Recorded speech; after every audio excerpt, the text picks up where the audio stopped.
What is going on, guys and girls? It's GhostRobo. Welcome to another weekly podcast where we're talking about games, issues, stuff, football. Well, maybe no NFL talk this week, but a very happy Packer fan joins us, and that is Sir Volatile Gabe. The pack is strong, and we will talk about football. No, I'm joking, but hi, everybody. Hi. And the British are coming.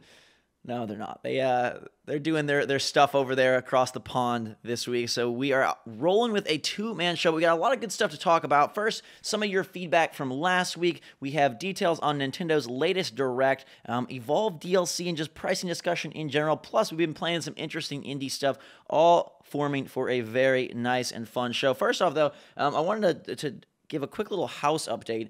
Well, I was going to get one from Scott since he seems to be perpetually in a state of moving. But my house, I went over there getting ready to move in, and all of a sudden, I noticed these knobs on the walls I've never really messed with before. I just assumed they were fan controls or something, and they don't control any fan. And I realized that they didn't even tell me, but I have a surround sound stereo system in the house, but I have no idea where it's controlled from. So I have to get in contact with the I'm like all of a sudden I'm looking at the lights. And I'm like, there's definitely some of these are not lights. They're like speakers.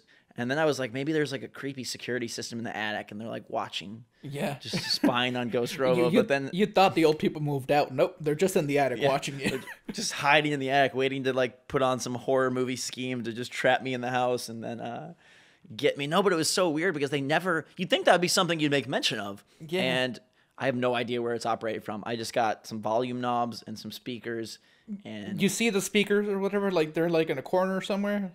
No, they're like ceiling speakers. Oh, they're ceilings. Okay. And so why I miss them is because you got ceiling lights, and then just there's two odd lights in three different rooms that aren't lights. They're just speakers. And Well, very. Well, there you go. You can throw a GhostRobo party. Be all right. Or they're like poison sprayers, and they're ready to dispense acid, drugs, and I don't know where they start from. I don't know where there's no wall dock or room that has a central wiring system, so it kind of creeps me out. It almost seems like one of those things the person who built the house got halfway through their big dream stereo project and then just cut it short before they actually connected. Maybe it's in that one area that you showed that's sort of just the back or whatever. I saw your video, the house tour one, and you said that you always think that people are washing because of the weird sounds. Maybe it's back there or something. I don't know. Yeah, very, very strange. What's also very strange is some of the decisions Nintendo made today. I think we'll shelve some of the feedback for a little later because I got to get this off my chest. You know how much I like Nintendo. Everyone knows how much I like Nintendo. And today's conference direct thing, well, first let me just say that I respect them for doing this because I don't know that Microsoft or Sony has the content or the sort of clout to pull this off. And whatever you think about their decisions or their games, I think it's pretty darn cool that they have these direct-to-fan discussions every couple of months to sort of update people and give you insight and new looks into games. We don't really get that on a sort of coordinated basis from either Xbox One or PlayStation 4. Well, sort of. PSX just happened.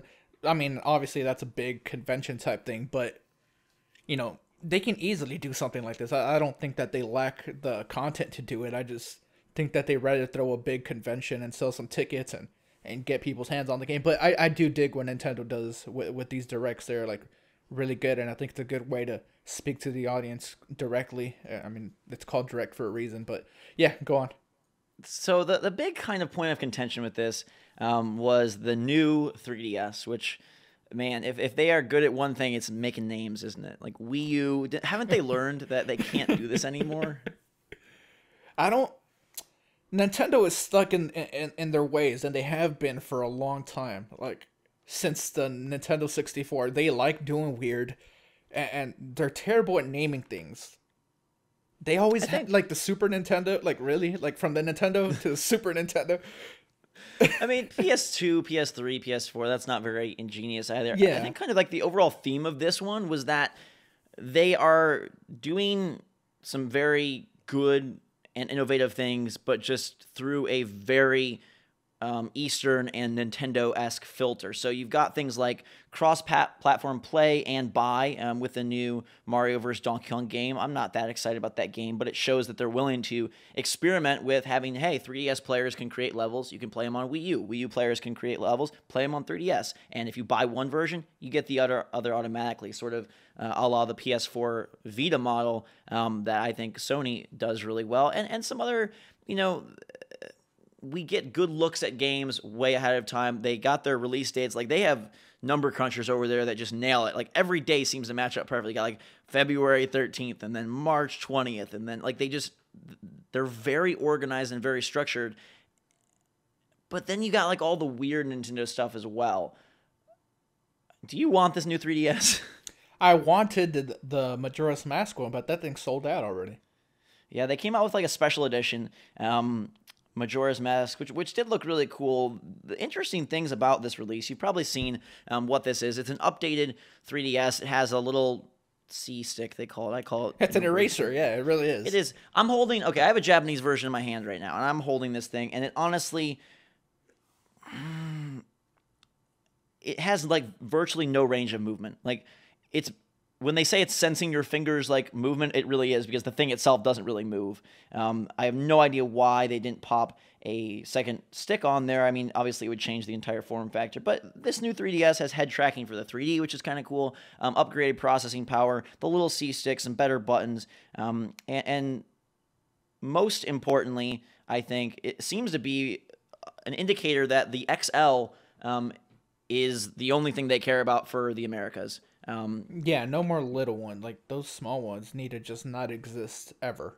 And it was an interesting choice because the smaller edition, like the regular new 3DS in Japan, has all these faceplates, and that's like a great way for them to make money. And people were excited about being able to customize the look of their 3DS. And so a lot of like pushback of why aren't we getting both versions?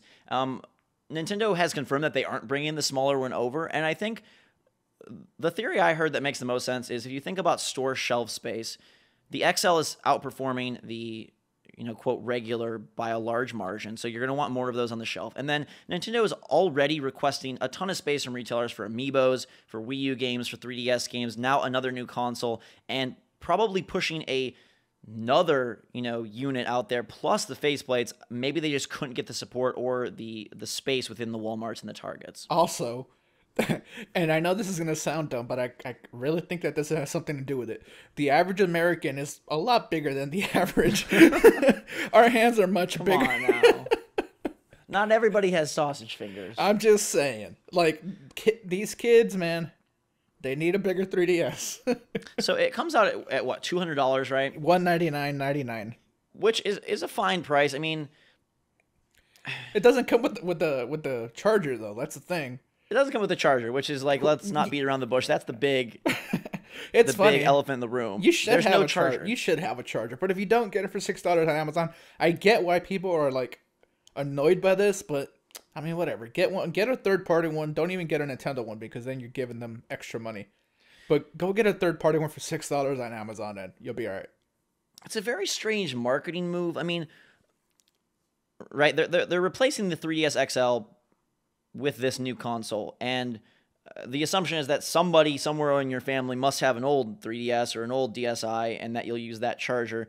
But I don't know how you convey that to like a brand new customer. If you're looking to buy a handheld for your 7-year-old and they've never had one before, are you going to come home with this sweet Majora's Mask edition, open it up, they're going to drain the battery and be like, "Mommy, I need a new 3DS." Well, I think that's when they have to train the retailers to, hey, like, tell your representatives to, when they're buying one of these things, make sure you let them know, like, hey, that thing doesn't come with a charger. You're gonna have to either buy one or ask, do you have one at home? And I think that they do a good job of that. So do you think that it's a retail driven thing, like, hey, we want you to buy accessories, we want to get you in the store, we want to make you come back to the store, as opposed to... It's possible, because it's not a money thing. It's not like those things are like super hard or super expensive to make, because on Amazon the official Nintendo one is like $8, so it probably costs them like $1.50 to make or something. I don't know. I have no idea, but it's not very expensive to make. They mass produce those things like right. Crazy. So it's not a cost thing. They could have easily thrown it in there, but maybe it is a retail thing. Like, hey, Like, you're already in here, buy these extra accessories. You're gonna need a charger anyways. Like, they're not doing it to make extra money off chargers. I don't think that's the motivation behind the move. But maybe you're right. Maybe they want to get you back in there. And Yeah, I mean, what's good to remember is that they've been doing this since 2012, I believe. As soon as the XL came out in other territories, they stopped bundling it with a charger there as well. So this isn't like a brand new it's new to America, yeah. move. Yeah, it's new to North America, but it's something that they have played with for a while. And I'm kind of looking back at some Iwata interviews from a while back, and they're talking about how, they wanted to separate what was absolutely necessary and what wasn't. And so we decided to sell the AC adapter and the charging cradle separately. Yeah, because charging your 3DS isn't absolutely necessary at all. Right, and he also said that this is the fourth of this type since the Nintendo DSi, so I think many people have the previous AC adapters. And this is a thing that, obviously the hardcore on Twitter and NeoGAF are going to have their strong opinions, but if we look at the 40 million plus 3DSs that are in people's hands, how many of them are going to upgrade? How many of them even maybe have another DS system in their household? How many people that buy this new 3DS? Because let's take it from a different approach. For a while, they were talking about upgradable consoles. We had Microsoft, whether they were actually doing it or just speculation of like, what if we had a generation where every couple of years they were able to upgrade the motherboard or come out with a stronger Xbox 360 or a stronger PlayStation 3? So you would have this option to buy basically a PC-style upgraded version, and maybe you'd suck a little bit more graphical power, and there'd be a couple exclusive games. Nintendo is kind of doing just that with the 3DS. That platform, that market space is so strong for them that they've iterated on it with the XL. They've iterated on it, with the new 3DS. And perhaps they should be lauded for giving people a refined version rather than, destroyed for splitting the market. Well, then here's the question, and maybe you've read about this. I haven't, so I don't know. What will they come to a point where the new games only work on this and they don't work on the older ones, or is it just going to be completely open to where, yes, this one has the extra horsepower, but it's just going to make them look a little bit better? Like, will you always be able to play your new 3DS games on your older 3DS? No, there are definitely going to be a demarcated few games that are only... Right. So, like, Xenoblade 3D is only for the new 3DS. Oh, well, so this is basically just a new 3DS with the same name. Like, this is well, no. But... I mean, I think the games, probably you're looking at maybe 10% of the releases or something like that come out. But in the same... if we think about this from a business perspective, you're looking at handhelds. They're very popular with a younger audience, and there's always a new younger audience. And so if you can reinvigorate the market, if you can improve it, if you can make it better, it does make a very... It's a good proposition for Nintendo, because the new, like I said, the new 7-year-old, the new 10-year-old is going to buy this new system. It's stronger than their big brother or their friends see it. They want, the next iteration, and it's constantly just evolving and growing because they aren't at the point to say, hey, we're ready for the 4DS or whatever the heck their new thing is called. And as we know, new hardware does invigorate sales regardless of what it is. They tried with the 2DS. They've been creative, and it must work for them in some sense, because Nintendo, of all people, they do things that they feel strongly in and that are successful for them regardless of what the market thinks. Yeah, and that's another good point. They wouldn't be doing this if they didn't see some type of success with the other iterations of the console before. Like, it's not like everything else is failing and they're like, nope, we're going to keep doing this until you like, that's not what they're doing. So right. And if you think about the people who buy Pokemon every time it comes out and they buy the remakes of the remakes, do you think Nintendo's fan base is just more loyal / hardcore in that weird way that they're excited and would eat up a new release even if it is barely different than the past, like for a handheld? That's the thing. Like, Nintendo has the perception, people perceive them to be more casual, like, oh, Mario's a kid game, Metroid is a kid shooter, stuff like that. Right. But they have the most hardcore fans. Like, they really, really do. People buy a Wii U only to play Smash Brothers and Mario Kart, Zelda maybe. So they buy a $300 console to play like maybe 4 or 5 games. In right. It. The people that love Nintendo love it to death. So, I think including a charger would be a nice move. I don't think it's the end of the world. Not releasing the smaller one, ultimately, that's sort of annoying, but at the same time, this happens across the world with plenty of other products. There's cars, there's things that you don't get in every territory. And a lot of it is just, I think, retail shelf space. And like you mentioned, like the usage of it. In Japan, maybe the regular system sells far better than the XL because they're transient and they keep it in their pockets and they have smaller fingers, apparently. Not apparently, they do. I'm joking. Any other takeaways from that direct? I mean, I just wanted to mention Majora's Mask February 13th, just to coincide with the launch of the 3DS. Xenoblade has a date. I'm sure I can look it up. It's April. Yeah, April. Okay. Yeah. They are not re-releasing. They are reselling Mario Galaxy, Metroid Trilogy, and there was a third one, Punch Out, I believe, right? Yeah, I thought this was a great move. Again, sort of bungled in the traditional Nintendo fashion. I was hoping that these games would be compatible with the gamepad and you would be able to play them, off-screen mode as well. But alas, it's only they're locked down to the control schemes that they originally had, and it makes sense. When you think about it, how are you going to play Mario Galaxy with the Yoshi mechanics and stuff without the Wiimote, without the waggle? I understand that. It's just a lot less appealing. The interesting thing here, though, and this is an unprecedented Nintendo move, is that they're selling these games for $20, and the first week they're $9.99. It's not that unprecedented, though. When Super Metroid first came to the eShop, it was 99 cents for, like, the first week or 2 weeks or something. Then it went to its regular price. So they've done that before. I don't know if that's what you were talking about. I just mean the lowering of the value of a mainline Mario game. If you look at some of the stuff that they've sold, I understand like the older consoles. We talked about this on Twitter. Like if you look at Wii U, Mario Kart 8, those games are evergreen where they're going to stay $60 until they run out of copies. Well, they'll never run out of copies, but they're not going to get a price drop. But, the Wii, it's the last generation. Who's really walking into a GameStop or a Walmart and buying Mario Galaxy these days? You know what I mean? Yeah, I mean, it expands their library is so vast. They've never really, totally taken advantage of it, but it shows that they're making some strides. I think the hard thing with Nintendo is people always view it, and I just did it myself, of like, oh, they're this sort of like little brother company that's doing their best to catch up. I think they just do things differently, and I don't know if it's better or worse necessarily, but it's the way they do things, and I think they take a lot of crap and a lot of heat, but at the end of the day, if like the games are fun and it's not egregiously overpriced, it's not like, well, Mario's $100, so screw you, Nintendo fans. Like, why does it matter really if they goof some things up? Yeah, I mean, a lot of it is us wanting to be what they used to be, and it's not going to happen. Like, the Super Nintendo had hundreds and hundreds and hundreds of games, third-party support out the wazoo. Final Fantasy games were on, like, the Super Nintendo, and right. Like, that's not... like $100. Yeah, that stuff isn't happening anymore. Third parties are not supporting Nintendo the way that they should. I mean, and rightly so. Nintendo is putting out inferior hardware. I'm pretty sure they knew that this was a likely outcome for the route that they chose to take. They're going this weird route. They're being themselves, really. Like, people say, oh, I want the old Nintendo back. Like, Nintendo has sort of been this, like, forever, really, except that they had the support back then because there wasn't, during the SNES era, there was the Nintendo and there was the Genesis, and that was it.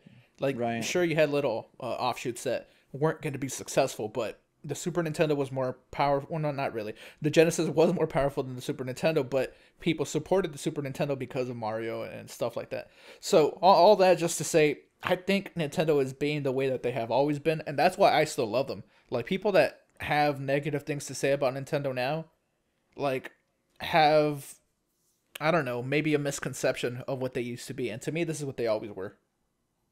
I think that's a really good way of putting it. And I also think that Nintendo's strength ends up being their weakness as well, but from a pure profit margin standpoint, it's still a strength. And what I'm referring to is the fact that their games sell the best on their systems. That also scares third parties away. Besides the fact that, oh, it's underperforming, it's under, it doesn't have the same power, it doesn't have the same sales figures. the games that sell on Nintendo systems are Nintendo games. Imagine if Microsoft owned, the Halo IP and the Sunset Overdrive IP and the Tomb Raider IP and the Mass Effect IP, and Microsoft Game Studios was putting out Gears and Halo and this and that. I think third parties may react accordingly there as well. It's interesting that as the platform holder, their games are so prolific that nobody else can really gain any ground, especially, you couple that with low sales. It's just almost like this self-destruction cycle that won't be stopped. But at the end of the day, they're making money. And none of this even matters. Do you know why? Enlighten us. Amiibo. Amiibo is making them all the money. And Wave 4 got announced. Let me look up exactly who's here. I thought this was interesting because they're splitting off into like separate series now. Yeah. So this is really devious. But so for Wave 4, we have Robin and Lucina from Fire Emblem. We have Wario, we have Pac-Man, we have Ness, and we have Charizard. Man, what are the odds? What were the odds of Amiibo blowing up the way that they did? Like, these things are selling like gangbusters. I think it speaks to exactly what we always talk about, which is Nintendo's quality, Nintendo's love, even if we don't see it in the very hardcore elite gaming community, like nationally, globally, these characters are adored. And whether you end up playing with them in Smash Brothers or, they announced some extra stuff today. Codename Steam on the new 3DS. You can pop in the Fire Emblem characters, which I do think is cool, by the way. They're trying to integrate them. Yeah, it's a toy that's DLC. You talked about it once a couple episodes ago. Yeah, it's exactly what you said. But I bet there's tons of people that buy them, stocking stuffer of a really cool Samus statue or a really sweet fox. Like, that's something that a kid just wants to have and play with because it's never really been available, so prominently before. You say kid, but it's probably like a 30-something-year-old male that is buying up all the Wii Fit trainers in the world to sell them on eBay. For that Rosalina, like, you got that. I saw some strange article. I should look it up, where a guy, he hates Rosalina, so he bought like 3,000 of them or something. Yeah, he says he plans on buying more. Like, what? These things are like $12, $13 a piece. He bought 3,000 of them.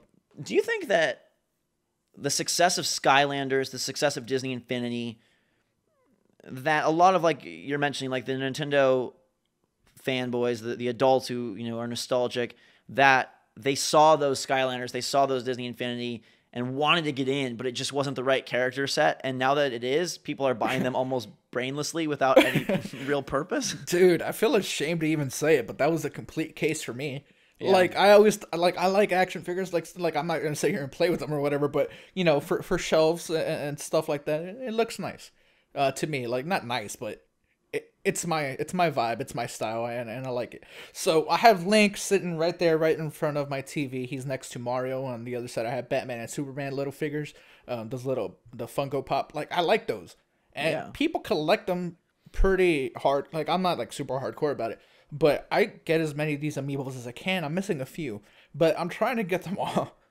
It's hard. I don't foresee myself ever finding Rosalina. So I have a pretty good set. I've got everybody except Rosalina and who I'm missing one more. I'm looking at my stinking shelf here and I can't identify the absent amiibo. But it's just kind of weird to think also just culturally about how, when I was little, like, I had Teenage Mutant Ninja Turtles action figures, I had some Power Ranger stuff, and my dad, like, liked it and played it with me, but it wasn't stuff that he... I guess what I'm trying to say is, like, when we're 60 or when we're 50, like, how interesting is it going to be to have what I would describe as almost like a childlike cultural thing carried with us through the years, whereas in the past that never existed. There wasn't this huge mega games industry. There wasn't this huge mega toy industry in the same way. And just like, how are old people in the next 30, 40 years? Like, it's going to be a weird group of elders. That's exactly what I was going to say, man. Like, I'm like, at heart, I'm the same person I was like 15 years ago. I'm 25. Sure. Like, yes, we're growing up. Yes, we're getting older, but a lot of the magic from back then, it's sticking with us. And you're right. I don't think this ever happened with any other generation. Well, and not to be like weird about it, but they didn't have stuff like this. Like, they were playing baseball outside or, catching bugs or like, I mean, nothing wrong with that. That's all fun. And you can share that with your kids as well. They're catching bugs. We now have all this I mean, it's basically capitalism, materialism, all that stuff, just kind of just going off the charts. But it is interesting to think, like, all the Disney paraphernalia, all the Nintendo paraphernalia, like, you're gonna be a father in 2020 and sharing this stuff with your kids at the same time that you're enjoying it. I wonder just how, at the same time, parenting seems to be going downhill. People don't know what they're doing, and kids are getting messed up. Yep. But on the other hand, like, there is the opportunity for this real great interaction that perhaps wasn't there as the likes and the interests of the youth merge with the likes and the interests of the growing adults and the growing, eventually, older population. Will there come a time where 65-year-old GhostRobo is duking it out with 15-year-old GhostRobo, 3655 on Xbox Live, and we're doing the same thing because we have similar interests, and that generation spanning, like, I don't foresee in 2 generations kids are gonna be like, video games, we don't, that's for old people. Never. So we'll have like this cultural bonding experience, and it's cultural because it moves past video games. Like, parents that are taking their kids to see the next Avengers movie are there because they want to see it. Like, they can use the kid as an excuse. Like, if I had a son, I would easily tell Lucy, like, hey, I'm going to take him to go see Avengers. He wants to see that. But I don't care if he, like, really likes it or not. I'm going to watch it. I'm going to just use it as an excuse, really. No, but that's exactly what it is. You go to, I don't know if you do that, but I go to the premiere for all these superhero movies. I love them. So I'm there. And everybody else is there with their kids. Their kids are, like, toddlers. They're, like, 2 years old, sometimes younger. They're babies.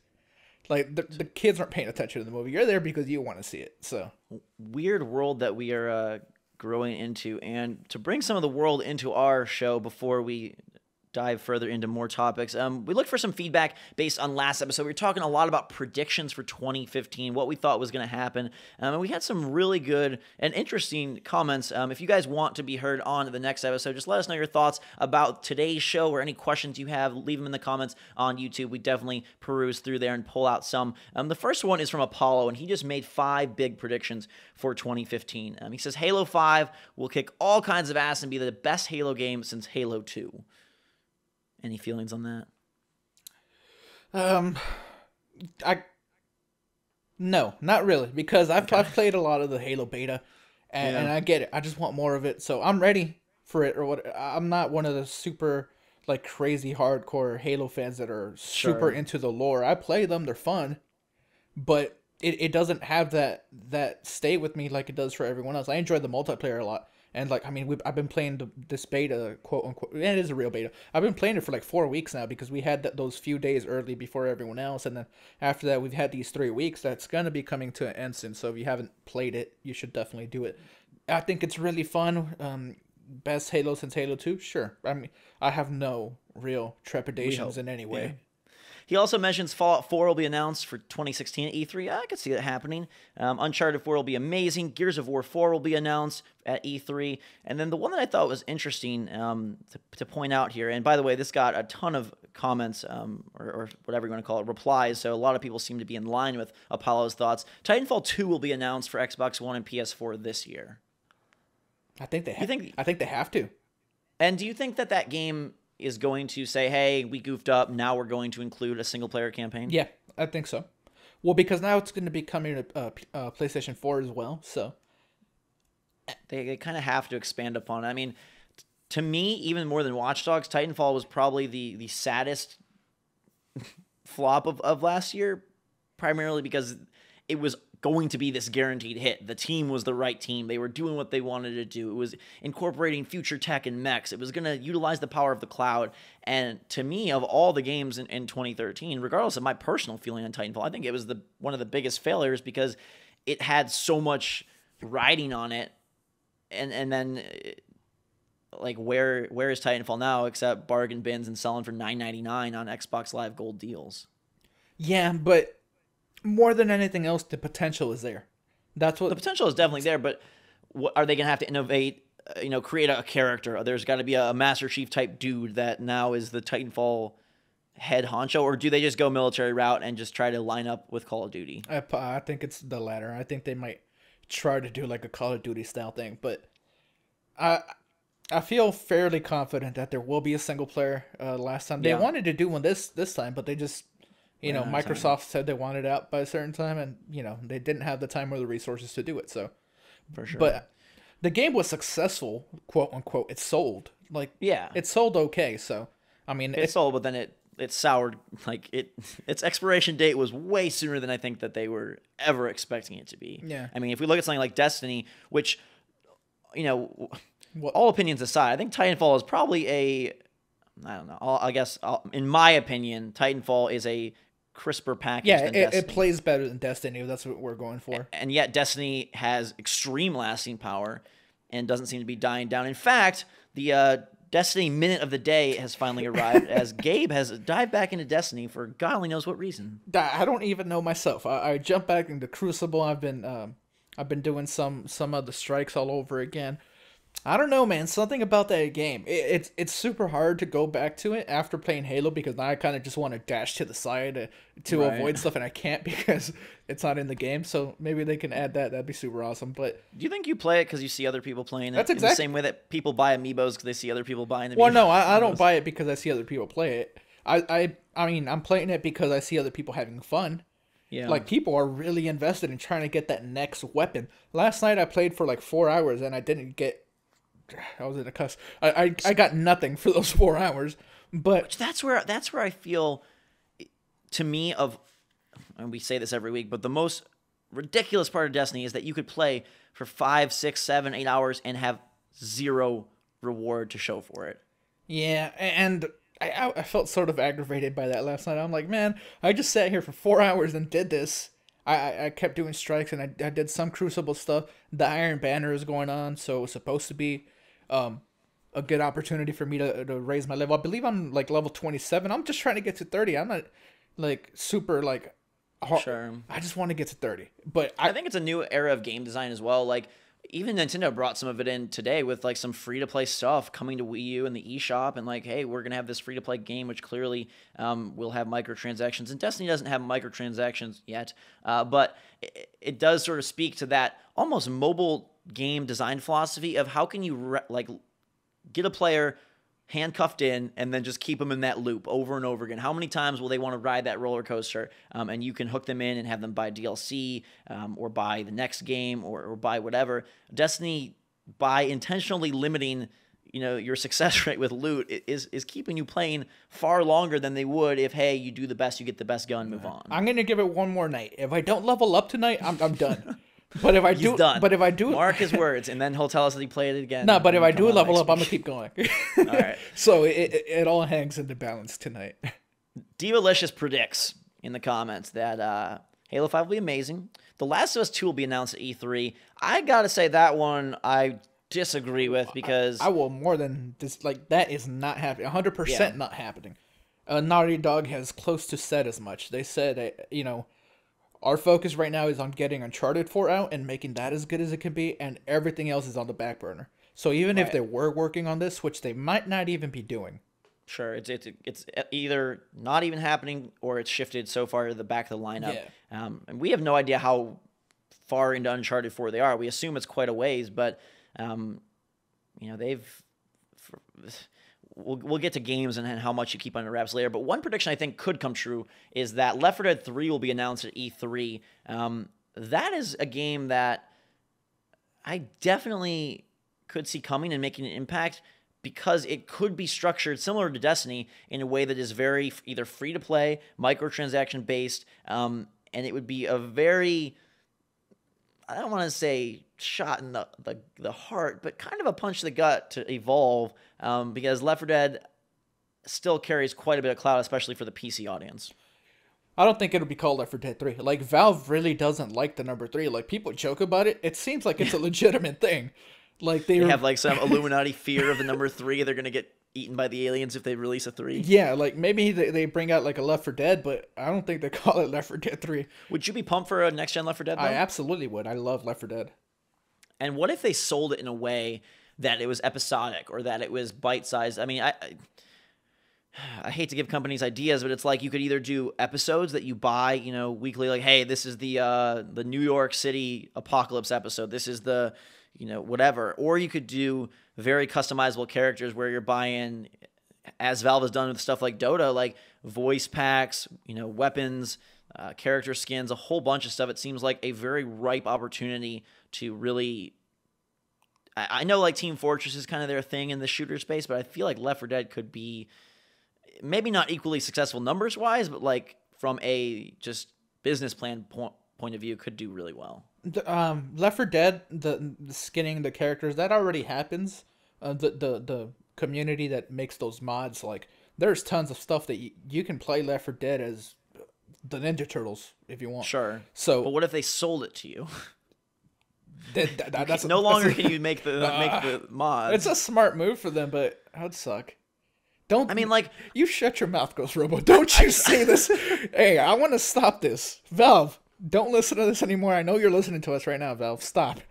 I'm trying to think of like my favorite games, and if I could buy like a Waluigi skin for Super Mario 3D World, I would do it. If I could buy if I could buy I'm looking at my amiibos here. If I could buy the Wii Fit Trainer amiibo and put her in Mario Kart, I would dang do that. I think there's opportunities for them to really succeed with microtransactions in a way that will not upset people, but rather be just cosmetic choices. I mean, look, on the PC market, they're very successful, at least Valve is, with Dota and Counter-Strike and all sorts of things where they have small little transactions that keep you just putting little bits of money. Can I interject here for a moment?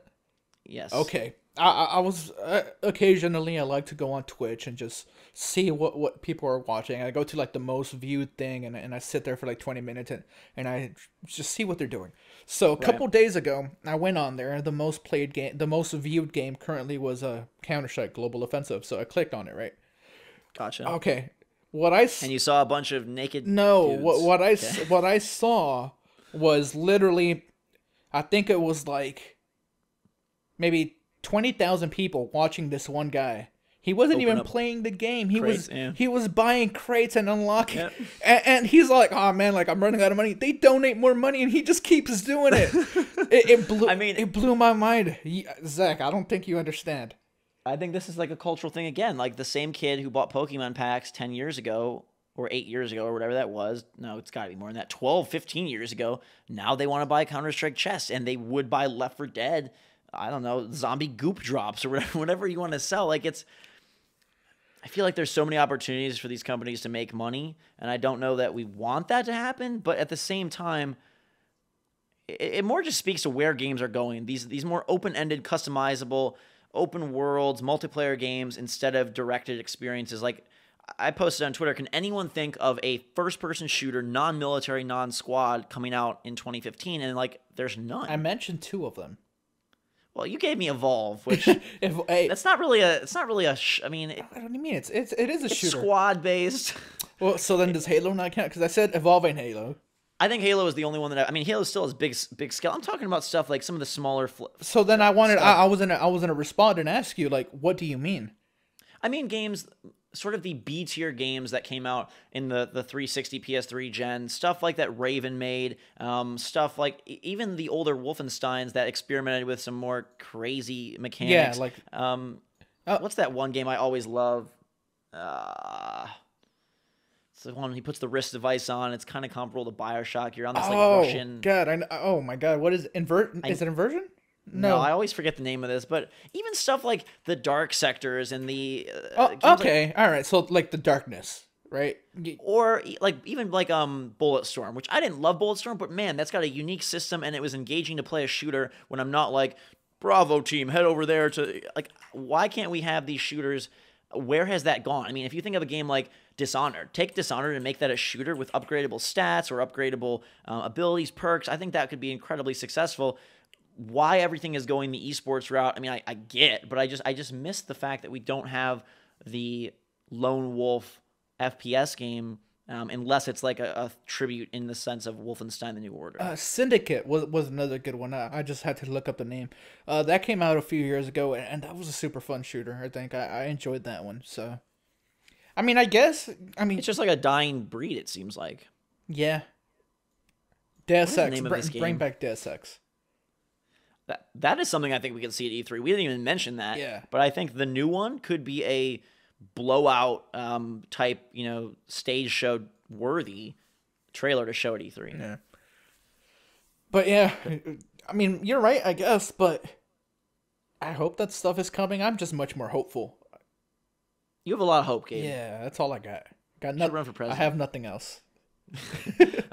We also have a very interesting comment from Rudra, who has a Destiny confessional, and I'm just going to read it as it's written. Are you ready for this? Get your Kleenex and all of your popcorn. All right, I need to get this off my chest. I used to be an extremely avid player of Destiny. I had 3 Warlock characters, each level 30, and every week I was running the raid on normal and hard, weekly nightfall, strikes, even my dailies. I was collecting exotics like crazy, and very soon I acquired every exotic weapon in the game and had more or less completed everything there was to do. I was so happy and felt like I was having so much fun. But it was then that I realized how much this game had taken out of my life. As a university student, Destiny ruined my social life and studies in 3 months. I hadn't touched any other games and wasn't even interested in anything else. So I took a break, and now I don't even play the game anymore. I still have friends who are playing the game like crazy, running 10 hours a day. It's almost like a drug, simply because of the randomness of the rewards, the sense of having to complete everything, and the ability to play with so many people makes it impossible to put down.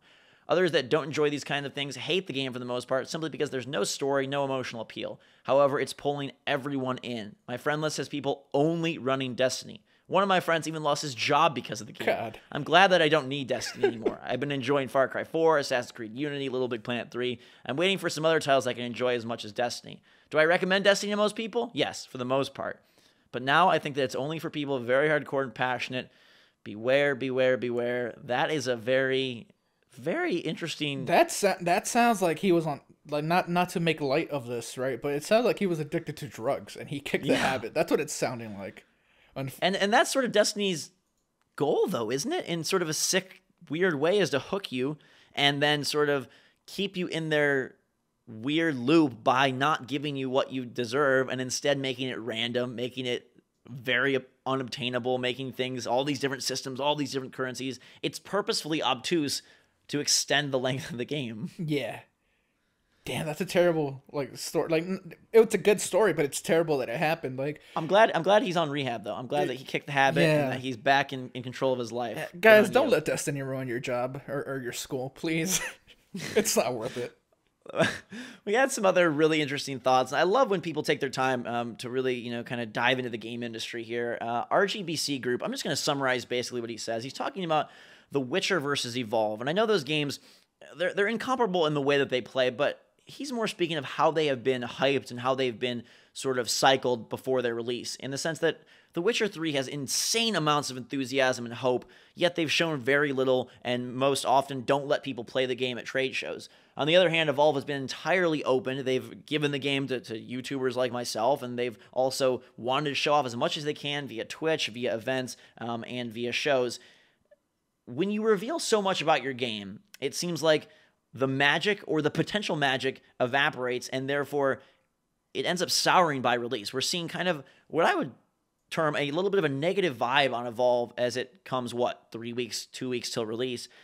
Games like The Witcher, games like Destiny, so much hype leading up to launch. And with the kind of onslaught of betas, we're seeing Halo 5 a full year in advance. Is there something to be said for showing your game almost ruins people's opinion, not because it's bad, but just because they want to believe in this magical 10 out of 10. I think for Halo, at least, they're showing it early enough that when November comes and we're finally going to get the final product, it's right. Okay, because we played it a long time ago, and for the most part, the experience has been positive, so yes, we want to go back to it. But Evolve, I've played, I don't have a final build of Evolve. I don't know if you do, but I've played a lot of Evolve. I've played maybe 10 hours of it. So, is that to their benefit though? No, I mean, it's to their detriment. So you think keeping games close to your sleeve and just not revealing and it's not really tricking the consumer, but it's making them hope, like Watch Dogs or something, that the game is far more than it ends up being. Like transparency is almost being shunned because of the fact that it's being truthful and honest and making people you can have down. Transparency without showing, a large part of the game, though. They could have been totally upfront with Evolve without giving us the opportunity to play it as much as we have, and especially you've played that game a lot. Once the final game is out, how much more are you going to play it? That's true. I mean, I think it's also like, what's your confidence level in your game, and where do you expect it to go? Obviously, with something like Evolve, I think they try to rally a community around it because it needs that so desperately. With something more single player driven, I mean, I'm gonna take Sunset Overdrive as an example. That's one of the only games that I have played pre-release, thought was terrible, came out and blew me away. Most games I feel that have this massive hype cycle, the games like Watch Dogs, the games like even Titanfall, the games like Destiny, they seem to the balloon is so big and beautiful before they release, but then it pops. They get their pre-orders, they get their sales, but us, the players, are left disappointed. On the contrary, you have stuff like Evolve that is transparent, or games that do too many betas end up suffering from it. But what do we want? Do we want them to be honest, show us the game, and let us make our decision? Do we want them to hide things and hope we're disappointed? I mean, is this just speaking to the fact that quality is less of a concern nowadays? No, I don't think quality is less of a concern. For the most part, obviously, there's games like Watch Dogs that are not of super high quality but still succeed. I think quality is very, very important to the amount of success you have. But the thing about Evolve that I wanted to say was, all right, so people that buy games and trade them in to buy the next one, they're out there a lot. GameStop flourishes because of them. So to the person that would buy Evolve, play it a couple weeks, and then trade it in for the next big thing, if they already played like 10, 15 hours of the beta, why do they need to buy this game? Like, yeah, they already experienced it for the weeks that they were going to experience it anyways. So I think it might hurt them a little bit in Evolve's case, but I don't know. But you still got to make your games good. Good games sell for the most part because they get picked up by the bigger sites and YouTubers. PewDiePie will play your game. No, he'll play bad games, but I just thought it was interesting that there's a lot of passion and kind of like rah-rah behind many games that don't reveal much. And if you look at what builds a lot of hype versus what is kind of overexposure, that's a fine line. At the same time, I feel like the pre-order rush of stuff like Batman or Watch Dogs, like, what do we want as players? Do we want them to be honest, and so we have a better view and a better choice, or do we want them to hype it up and keep it close and then I mean, it's in the company's best interest, I think, to not show it. Yeah. But is it in our best interest? But there's a fine line. You can show some stuff. You don't have to show everything. You can be upfront and talk about what your game is and show footage, but you don't have to like just inundate us with dump it out there. Yeah, I think now that we're kind of like, whatever you want to call it, on this side of things, having access to games early, it does almost spoil it in a weird way. Like, as much as I was excited for the Halo 5 beta, I kind of wish they would just release the dang thing in November, and that's when I would first play it. You play a segment of a game, you play a beta, it's hard to rebuild that enthusiasm. Early access, as brilliant of a thing as that is for some companies, I feel it hurts majority of the others, because when it finally releases in its full, complete state, you've already like kind of done your little, whatever you want to call it, little life cycle with that game, getting excited, climax, playing the game, getting either disappointed or continuing. Like, that moment is done and over with. For a lot of these games like Evolve or for extensive betas, their life cycle happens before you even make the purchase, and that's where I wonder if you run into a little bit of a risk. Yeah, and that's the problem. And another beta that's coming up very soon. Apparently, they're just waiting on certification. But Battlefield Hardline, I know it's your game. I know it's your game of the year. But that is going to be open to everyone. Anybody that has a console. It's on 360. It's on PS3. It's on Xbox One, PS4, and PC. So, I guess, yeah. If you play 4 hours of that, though, why would you buy the game? For the maps, more guns. Especially Battlefield. Like, Battlefield is a game that lives and dies by its community support. So if this comes out, and people were soured on Battlefield 4. Like, Battlefield 4 still doesn't work for a lot of people. So if this comes out, the maps are good, the gameplay feels good, and everything's on point, they gain a little bit of good faith, and they're like, okay, that last one was really bad, but this, you're stepping it up, so now I want to see what the full game is. I want to play in the other maps. Are the other maps as good as this? Things like that. Game modes is another one. They're doing some interesting things with game modes. I'm excited to play the beta. I probably won't play it too much. Like, I'm sort of soured on Battlefield 2. I loved it back when Bad Company 2 was the...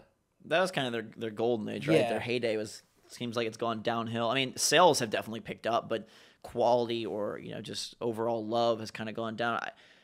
It's just interesting to think that in an industry that is very focused on the next big thing, do you want to blow your load or risk blowing your load? Titanfall struggled with this as well. They had that beta a couple, whatever it was, days, week before the game came out, and it seemed like that cost them a lot of sales as well, because if you're going to play BioShock Infinite or you're excited to play The Last of Us 2, the only way you're going to get to play that is if you buy it on launch day. They're not going to release a beta of like the first 3 hours of the game. Yeah, that'd be ridiculous. With these multiplayer games, unless you love it or unless you can convince your friends, I know they got to test stuff, but it almost seems to be just very self-destructive for them to release so much content so early. Yeah, I agree. Honestly, betas, they come from PC gaming. Like betas have been a thing.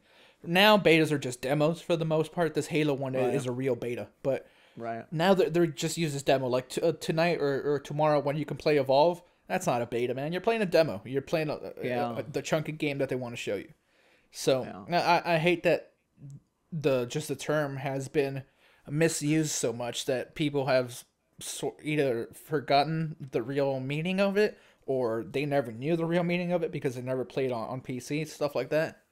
So I wish they would stop throwing that around. But are you going to jump in, on the Hardline beta at all? Or I'm not really into that. I played it at E3, and to me it just feels like Battlefield, and I'm not a big Battlefield fan. I wonder how that game is received. We've mentioned this before, but that game comes out, they're going to have interesting marketing decisions to make if they go through with their plan or if they're going to modify it. What we're talking about is the fact that it's basically like hard-nosed killer cops taking out people. And it seems like they're sticking with it, man. Like on the splash page for their beta announcing the details that they announced. They announced the game modes and what weapons and stuff would be available. I'm not going to read them all. It'd be too long, but it says like, there's always two sides to the law. I'm like, nah, man, like get out of here with that right now. Yeah, pretty soon they're gonna have downloadable content. You can replay the biggest cases in this past year. I want to make a very, very bad joke right now. We better shut our mouth and move on. Last interesting comment was from Cryo Reptile, and he said, most people like to frown at indie games, but forget that these games are always there when the great companies have nothing. An example, during the summer. They never disappoint. They're never bad, repetitive. They're fresh, and you know the developers are passionate about them, and that's where high-quality content comes from. Some of them touch on important themes. Some of them deliver endless fun. Some a fantastic story, and some amazing original art. I wish people would give them a chance. It might not be for everyone, but it could be for a lot more people if they tried. And I wouldn't agree that they're never bad or repetitive, but I think he does have a good point that most of the innovative ideas are coming in the indie space. I just wish they were translated to $100 million budget so that they could really sort of flourish and find a hold within the greater gaming space. Yeah, one thing that I take issue with that he said is like, oh, indie games are there when other stuff isn't there. Like this past summer, there was no real indie games of note. Trust me, I was looking. I play indie games all the time. Yeah, like the summer is just dry. So that's the only thing I take issue with that he said. But I think people give indie games a fair shot. Like Hotline Miami, indie, super successful. We saw a lot of comments basically telling us, hey, there's 70 indie games coming out this year, so you guys are crazy. Get excited for those. I mean, we are excited for them, but they're, they either don't have a firm date or they're coming like way, way later than a year. Like a lot of stuff I was talking about is coming sooner rather than later. Like I talked about Witcher, that's coming first half of the year. Right. And then the other stuff like Batman we talked about Star Wars. How can you not talk about that? It's hard to talk about stuff like Rime, The Witness. We have even No Man's Sky. When are these things coming? In an age when Kickstarter get delayed, 6 months, 12 months, games get delayed a full year. It's hard to pin these things down and really have a set understanding of what the game is, when it's coming out, will we be able to play it? Yeah. I mean, earlier today, Nintendo, I give them credit in their direct for being like, boom, Splatoon in May, which I wish it was March, but it's May. Yeah. You got Kirby's coming out in February, Mario Party's coming out in March. Like they nail their dates down. With this indie stuff, it seems to either A, somehow get delayed a long period of time, or B, randomly appear on Steam when we're least expecting it. And that's kind of hard. And I've heard over and over again from journalists and from sort of the games press side of things, it's impossible to cover these indie games because nobody knows what the heck is going on with them. Yeah. I mean, there's some indie games that obviously have a bigger cachet, like Mighty Number 9. Like, that's coming, and everybody knows what it is. Creator of Mega Man, it's basically Mega Man again. But I'm super excited for that, but, you know, we have a limited time that during this podcast. Like, we're not doing 4-hour podcasts. So... I mean, if you would like a 4-hour podcast, let us know in the comments. Yeah, like, even now, we're about to, like, be close to an hour recording this, and we haven't even talked about a lot of the stuff that we were going to talk about. We run out of time. Like, I don't think it's that we discount indie games. I just think that there's a limited... First of all, there's a limited supply of money that people have to buy things. Second of all, limited amount of time people have to play games. And third of all, there is becoming an indie game glut. It's not like we talk about in the days of Hotline Miami 1 even, or Shadow Complex, or Braid. There's freaking indie games all the time. Maybe not in summer, but there's an interesting looking game almost every day, I feel like, on Steam, or some of the free indie sites. How do you sift out the good from the bad? That's really tough. I mean, obviously, The Witness or Hotline Miami 2, yeah, those rise to the top, but the rest of the stuff, it's kind of just a crapshoot. Yeah, absolutely. And that's the thing. It's just so many. It wouldn't be fair for us to sit here and try to talk about indie games this whole time, because, you know, then that's another hour of the podcast for games that may or may not come out this year, that may or may not be good, games that are on early access. Like, a lot of those indie games, like, they're on early access. They're not even, like, the full game. So totally. They changed. Like, Rust has completely changed from when it first came out, when I put 100 hours into it, until now. I've tried this new version of Rust. I don't like it.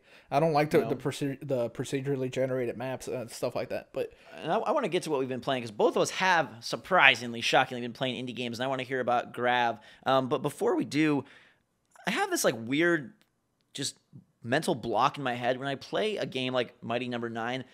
I feel like, am I playing something that has been cobbled together? Like, what if this game was instead made by Capcom? Would it be a better experience? When I go and buy, this year was sort of the anomaly with broken Assassin's Creed and broken Master Chief Collection. But typically, when you buy, Mario, when you buy Call of Duty, when you buy AC, you're getting like a very highly tested, highly produced, highly everything affair, typically. Yeah. Right?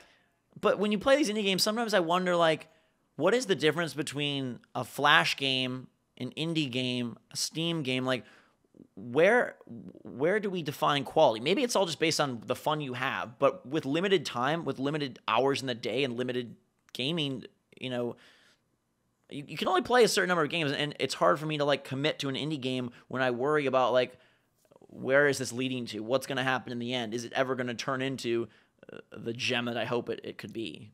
I guess if you want to get into what we've been playing, I can talk about Grav now, because it would be a good example for what you just mentioned.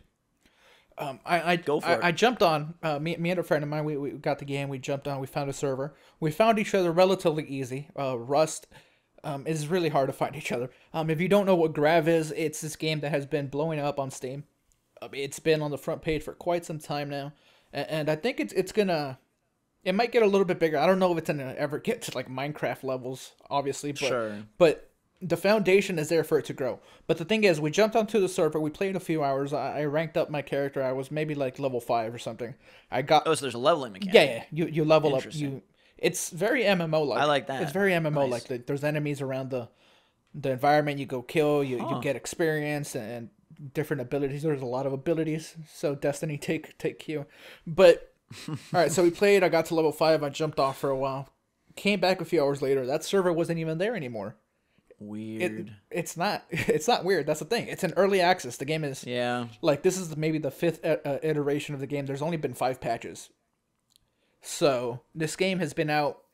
And that's exactly what I'm talking about. Like, when you played Limbo and it was the Xbox Live Arcade downloadable game of the week or part of the Summer of Arcade, like, you're having Microsoft basically stand up, raise their hand, and vouch, like, this game works, it's complete, you're going to play it, and you're going to like it. When you go on Steam, their criteria has seemed to just dissolve, and now anything can be on there, and you don't know what you're getting, where these games are coming from, and if it really is something that you can count on. Yeah. I mean, but to be fair, it's an early access game. They'll let you know. Also, to full disclosure, I got a code from the developer, so it's not like I paid any money for it. So Would you pay money for yeah, this absolutely. in its current state? Yeah, And it's once you get past, because I played it at first and I'm like, no, like I don't like this. I want to go back to Rust because this is a third. it's similar, right? Yeah, this is a third person Rust in space. Okay. They're promising all this stuff is coming. Like they're promising that you'll be able to go to another planet and there's a different environment, and in that other planet you can come back. Like there's like interplanetary travel. There's all kind of stuff that's being promised. The art style is like really attractive. Like that's kind of what lured me in to download it at first. I haven't played it yet, but I was like, man, that grabbed me more than sort of the Rust, hammers and rocks. Yeah, but you're doing the same thing. If you close your eyes, like it sounds like Rust. Like Really? Okay.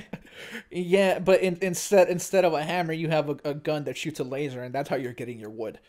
So with all the enemies around though and the leveling up, is there objectives or is it still just hey survive? There is and mess objectives, sort not really, but there's dungeons and stuff like that. All that is around? So there's there's bosses and things you can run. yeah. and There's get still loot and it's still stuff? being fleshed out, but Okay. all right. So you start off in an area. You're in this big world. Certain areas of the world are, you go into a new area. It says, okay, this is the name of this area. It's for it's recommended for players that are level 1 through 3. So if you're level 1 through 3, you can be around that area and you won't necessarily be killed by one shot with these enemies. You can handle them, things like that. You kill enough of those enemies, you level up, you get to go to this next area where there's higher level enemies. They obviously give you more experience. They drop more loot, stuff like that. So there's a progression there that isn't there with Rust. So Interesting. Like that's attractive to me because I struggle so much with games like DayZ or Rust or things that where yeah, it's really fun to play with friends, but I'm so objective driven. I'm so like result driven that like not having that, it like fries my brain. Like I just can't do it. I'm like, why am I spending time doing something that I'm not getting to an end point? well, here you're gonna have to set your own objective. They don't give you an objective, at least not yet. That's coming. But there is some of it. Yeah, well, there. yeah. Like I said, the foundation's there.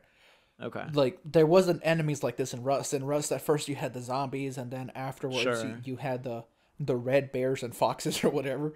But here, at least, there's different enemy types. The nighttime is what's most interesting to me, because you can the way you heal in this game, it happens over time just by eating food, and it happens automatically. You don't have to worry about it, but that's really slow. So when it's nighttime, you set up a fire and you dance to dubstep music, and that heals you up super quickly. And if somebody else comes and dances, Like it does in the real life. yeah, and if somebody else comes and dances dubstep with you, it heals both of you quicker than it would if it was just you. So there's incentive. Like it's super funny. But the nighttime, the thing about it is the enemies are harder. Like these like big giant dudes come out to play at night, and they're like level 12. I can't even mess with them. Like Interesting. so the nighttime is more dangerous, and full day night cycle obviously, but I don't know. I think the foundation is there for the game to really get big, and it has been on the front page of Steam for a few weeks like we said. So I think a nice community is being built around it. You don't have people being jerks the way you do in Rust. In Rust, you start the game, you're liable to just get killed in the first 5 minutes by any random person. But here, nobody's out there killing each other. Although you can, there is some people like that. But for the most part, the community seems to be more helpful and things like that. So, What do you use to judge quality? Like, what are sort of the factors for you that you're like, this game is really trending towards, I'm just going to close out of it? Or, I could see potentially, or I like it in terms of like, is it the graphical, prowess? Is it the way it controls? Is it the content? Like, how do you personally decide if this is a game worth continuing to play when it comes from this giant pool of indie stuff? well, maybe for Grav, it would be a little bit different than for like, let's say, The Vanishing of Ethan Carter. Okay. So, I mean, The Vanishing of Ethan Carter also had early, but that's very story based. It's not linear. You can go things how you want, really, but you're being told a story. Here, the way that I gauge this is, am I having fun? Is the community kind of reciprocating what I'm putting into it, right? So I played for 5 hours. I didn't know how to go about building like a really nice fortress or anything. So I type in the game chat, people communicate with me back, and they actually help you out. So you make some type of connection. They're like, oh, like you want to go like try to like kill this enemy. I was walking through the world. There, I saw this like level 0 guy trying to kill this like level 3 bug, and he was having a hard time. So I go there, I help him. So that's an experience. So for me, it's just as long as the game, I'm stuck in this like. Go ahead. As long as the game isn't terribly bad and it's not broken, like the mechanics in this game work. The jumping looks a little bit weird, like you're floating when you're jumping through, but as long as for the most part it makes sense. Yeah, as long as it works, and there's something being reciprocated for me. So I'm leveling up. I'm getting all these resources that I'm going to use to build this fortress. So I mean, and it's fun. The music in the game is really good. Even the non-dubstep stuff. The dubstep only comes in. I'm gonna check this out with you. We're gonna play this week and see, because it does sound interesting. Yeah. And like, I'm just stuck in this almost Stephen Hawking theory mode where I'm thinking, like, if you took a game like Fire Emblem, okay, Nintendo announced a new Fire Emblem today for 3DS. If you release Fire Emblem on Steam called something different, Night Fight, and it's knights battling. Yeah. I don't think anyone would really buy that game because the graphics aren't that great. It looks just like a traditional SRPG, and you're like, this is just turn-based. I played this before. You put the Fire Emblem name on it, you put Nintendo's seal of quality, boom. Well, Take something like Far Cry 4, an open-world game where you're kind of flying around, you're shooting stuff with not the best shooting controls. Like, strip away some of the graphical polish, some of the Ubisoft touch to that game could be on Steam, and I don't know that you would know the difference. What you're saying, Fire Emblem, right? The Banner Saga came out, and yes, the Banner Saga looks beautiful, but the Banner Saga and Fire Emblem can be put in the same category. They're the same type of game. They're not super similar, but still. The Banner Saga did really well on Steam. So, I'm just trying to figure out, like, what are those factors? If you take Hearthstone, you strip away the Blizzard characters, and you just make it a card game about, orcs and elves and stuff, and put it on Steam, does that have anywhere near... Like, are the games that we crown to be the best merely crowned the best because we're told they're the best? This is from Ubisoft. This is from Nintendo. This is from Blizzard. Like, if a game like Assassin's Creed Unity comes out from a random company and faces are melting away and the guy doesn't go where he wants, that game gets crapped on Steam. And I know it's still got crapped on, in the mainstream, but it's like, I'm just trying to, with so many games nowadays, and they come from so many different places, so many different size teams, to me, it's all kind of melding together in this weird way that it's like hard to decide what to play and why you're playing it. The stuff that's worthwhile rises to the surface. Like the Long Dark, Alaska game. Yes. All right, so that's pretty popular on Steam now. Right. And that's just another like open world survival game, right? Right, with a cool art style. Yeah. It's got a really pretty look to it. And that's not a major publisher behind it. Divinity, Original Sin, very, very good RPG. People gravitate towards that. They hear how good it is. Like the forums, NeoGAF, like loves that game. Not just that, but the big websites, they give it attention. So stuff like that, I think podcasts are another good place where people gravitate towards the stuff that has some type of quality. Like right, what people like is going to get spoken about and is going to get spread around one way or another, whether it's a TV commercial or being just discussed on your favorite weekly show. Like that makes really good sense. I totally agree with that. Yeah. So the Long Dark is good too. I just thought about that. So, but yeah. I just wonder if we need an official source to curate this stuff and help give that seal, because again, if maybe it would have, but if Braid comes out on Steam early access and it's got this little red-haired man, brown-haired man, and he's doing these time puzzles, that may just seem like another indie puzzler, but it has the Microsoft branding behind it. It has the Summer of Arcade. I kind of wish there was just more effort to really have a governing body, whether it's Sony, Microsoft, Steam, come out and say, like, these are our champions and this is what we want you to play. And I know that's different for everybody, and then now there's so many different kinds of game players. You got people who only play Candy Crush, people who only play Team Fortress, people that only play Dota, people that play sports games, and it's hard. But when I look at these sites, especially for indie games, my biggest complaint still is I have no idea how to find what is worth playing. And yeah, there's top sellers, but if we look at top sellers right now, we got Counter-Strike, which is a game from 2012. We've got Rust, which is, again, you mentioned that's from 2013. And you got Football Manager, Gary's Mod. These are all games that people have known about for years. Castle Crashers. how am I supposed to find Grav? How am I supposed to find A Long Dark unless I hear about it from somebody like you? Well, and that's the thing. You mentioned the word curation. Like, Steam has these curated lists now. Like Total Biscuit, he has a massive following on there. So if he says, here, I'm just gonna pick a random upcoming game that I've never heard of. Okay, Tri Story. I don't know what the game is. I don't know how Right. good it is. But if Total Biscuit makes a video saying, hey, Tri Story is really good. It's a great action adventure indie game. Here's my video on why. He puts it on his curation list. He has hundreds of thousands of people following that list.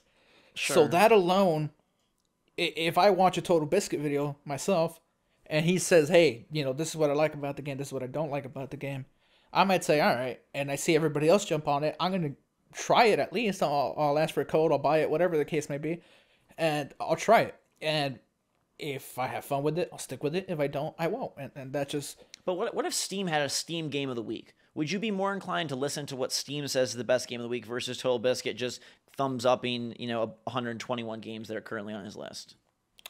Like, if they came out, like sort of like Xbox Live Arcade used to have one game a week. If there was, if Grav was the Steam Game of the Week and it was on the front page as, hey, we picked this, we are, as the smarter people are curating this and deciding that this is what you should play.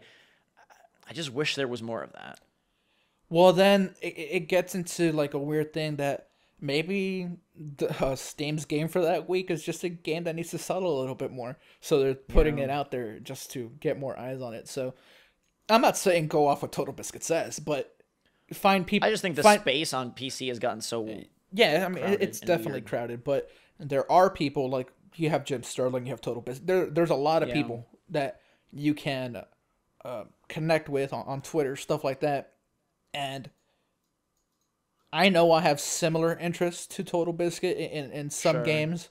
Like, I might not like his personality all that much, but I know his interests in gaming are pretty similar to mine.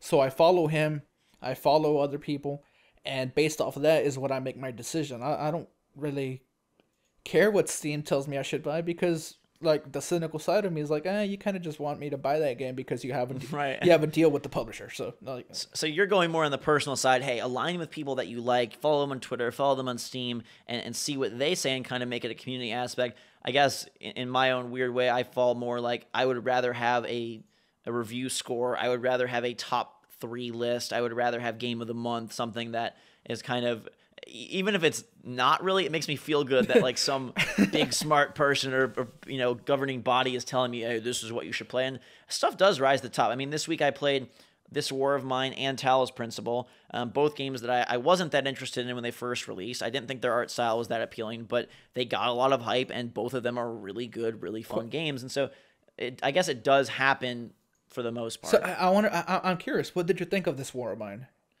I really like it. I think it's interesting that there is very little to no explanation when you go in. There sure is.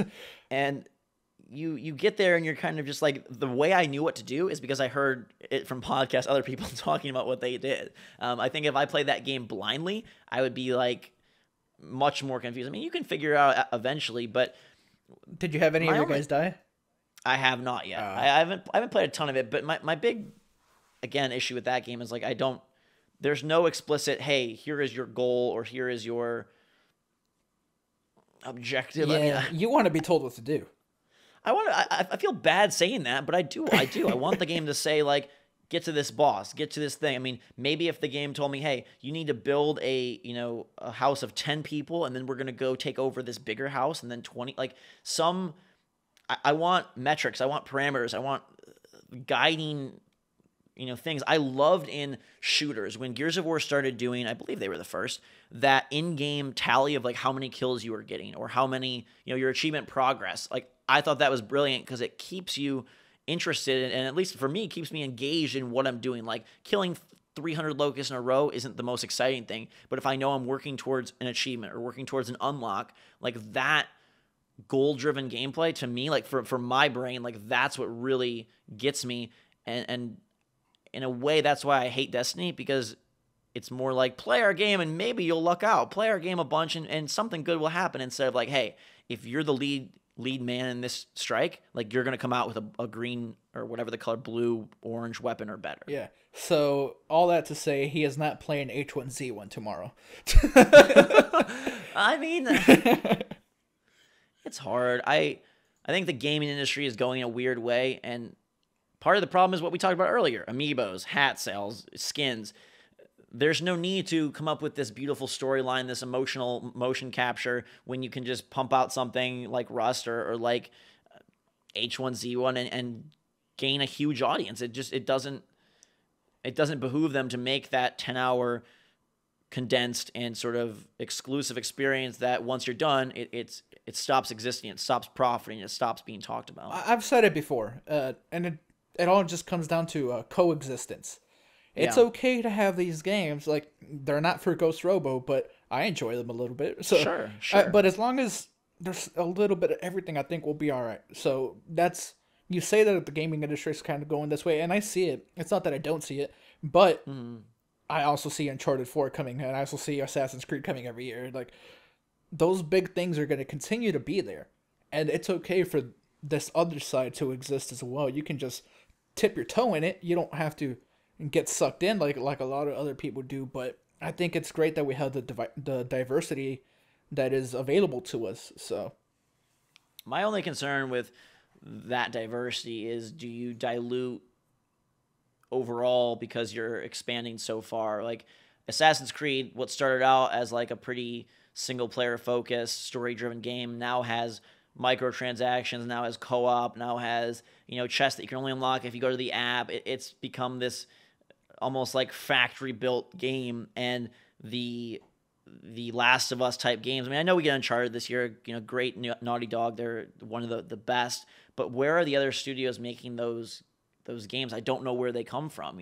With the closing of Irrational, I felt like Levine's group and Naughty Dog were sort of the two last bastions of these big, bold, single player, storylines, and now half of that group is gone, and the other half is making a fourth. Do you think, and this is something I wanted to bring up, and maybe we can shovel it to next week because we're going long, but I worry that there's no real twos this year. I feel like the second game in series is stuff like Mass Effect or stuff like Assassin's Creed really evolve, and this year it feels like we're filled with 3s and 4s instead of 2s, which to me means more iteration and less innovation. yeah, but next year we can easily, well, not next year, but maybe a year after that, Sunset Overdrive 2. What else happened? Watch Dogs 2, Yeah, I mean, Mirror's Edge 2. Yeah, don't worry, the 2s are coming. I like those 2s. Yeah, man. they're just cooking.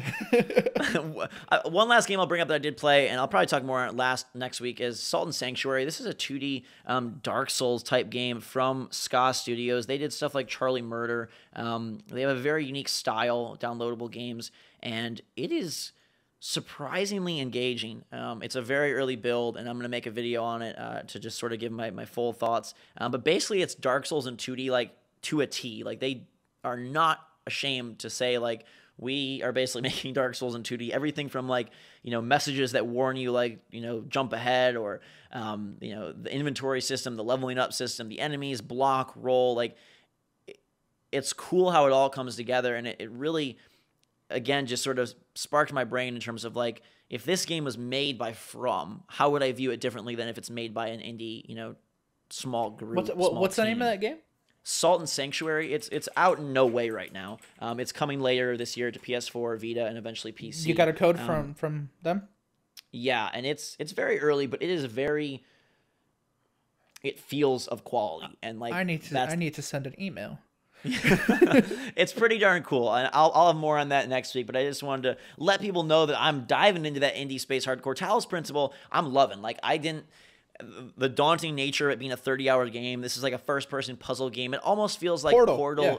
if it was in, like, on Zeus's mountain. Yeah. Like, it's got this weird god thing going on. And it's kind of cool. I'm interested to see where it goes. It reminds me of The Witness in the way that you're going and collecting this stuff to then open doors and solving puzzles to get pieces for other puzzles. But it's pretty cool. And just being able to play some games off microphone has been a real relaxing experience for me. So it's something I want to continue throughout the year.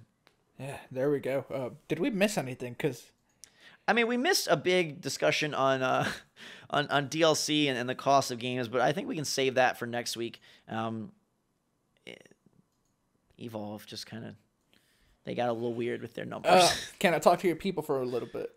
Yes. All right, so this podcast, we've hit it 4 weeks in a row now, and the plan is to continue to do it every week, as far as I know. Yes. So we need some feedback as far as when you want it. Like, Yeah. do you want it on a Monday to start off your week? Do you want it on a Wednesday? I don't know, because of camels. Or do you want it on Friday to go into the week? And like stuff like that we're still trying to figure out, I think. So feedback for that as well would be great. Yeah, I mean, anything you guys want to let us know. We're again in the formulation stages of making this sort of a big thing. It's going to be on iTunes. It's going to have an intro. It's going to have art. It's going to have a name. But this is sort of your chance, for those of you loyal enough to listen to the 1 hour and 20-minute mark.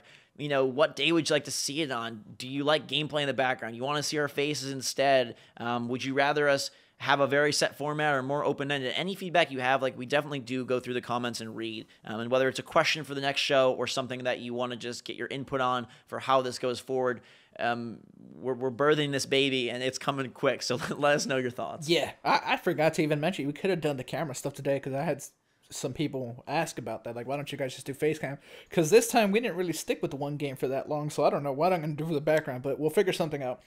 All right, yeah. Well, maybe next week we'll bring that in, but let us know your thoughts. Thank you so much for listening. Like, I don't know about you, Gabe, but of all the things I do, this is my most looked forward to video of the week, because I just love having the opportunity to just discuss games and get feedback from people watching and you know, hear your opinions, and like, I absolutely love it. So thank you guys for watching and enjoying and letting us do something that is pretty different from the typical walkthrough video. Yeah, man. And that's a great thing. This is pretty much like my favorite video that we're making, like, of the week, obviously, like you said. Yeah, for sure. Because we're so closed off, because when we're not doing the podcast, Ghost is moving and stuff. But yeah. Usually our days consist of sitting there and recording part after part after part and just talking to a microphone. We're isolated from everyone in our lives for the most part, at least in my case. Like, totally. Yeah, and so just to have the interaction with other people, to have the interactions in the comments, because I go in there and I reply to people's comments sometimes. So it's really great to be able to have it. And like Ghost said, it's going to be a bigger thing. It's just being worked on. So when Ghost is moved and all that stuff is settled, like, yes, we're going to hopefully have artwork. The music is coming along. So it'll be a thing. And really just thanks for watching. Absolutely. We're listening to your feedback. We're listening to your input, and we are going to make most of it happen. We're also going to get Gabe a Splatoon squid costume that's my goal. They showed like some interesting stuff today. Like, Nintendo, for as dumb as they are, like, they kind of get some of it. Like, Splatoon, yeah, it should be a different looking, you know, character. It shouldn't be little girls with squid paint guns, but like, they have tons of customizable weapons, tons of customizable gear. They've got a hub world where you can meet up with people, a single player, a multiplayer, different modes, motion controls, standard controls. Like, I think they're trying to make that a pretty big deal, and I wouldn't be surprised if in the next Nintendo Direct we get amiibo support, where you get a Mario hat or you get, you know, a Star Fox vest for your character. Yeah. Do we ever get a squid amiibo is a real question. Ooh, the squid. Yeah. Yeah, who is the target character there? Is it that girl with like the double ponytails? I don't know. Or is it That's the a great squid? question. If it's the girl, she needs a name. She doesn't have a name. Not that I can tell, so. I still think Nintendo has so many missed opportunities where they could do stuff like, imagine if they made like a Mario. Again, you buy the Mario amiibo and you get to be Mario in that game, or at least a girl in like a Mario costume. I think even stuff like Super Mario 3D World. Okay, end of the podcast, I get to give my harebrained crazy idea, which is Super Mario 3D World 2, but you have Wario, Waluigi, Baby Bowser, and I don't know, some Toad, bad Toad, and they get to, like, there's so many opportunities to do sweet stuff with Nintendo because they have such a vast catalog of characters. We see it with amiibos, how successful those are, how much people want those people. They want Samus, they want Pikachu, they want Marth.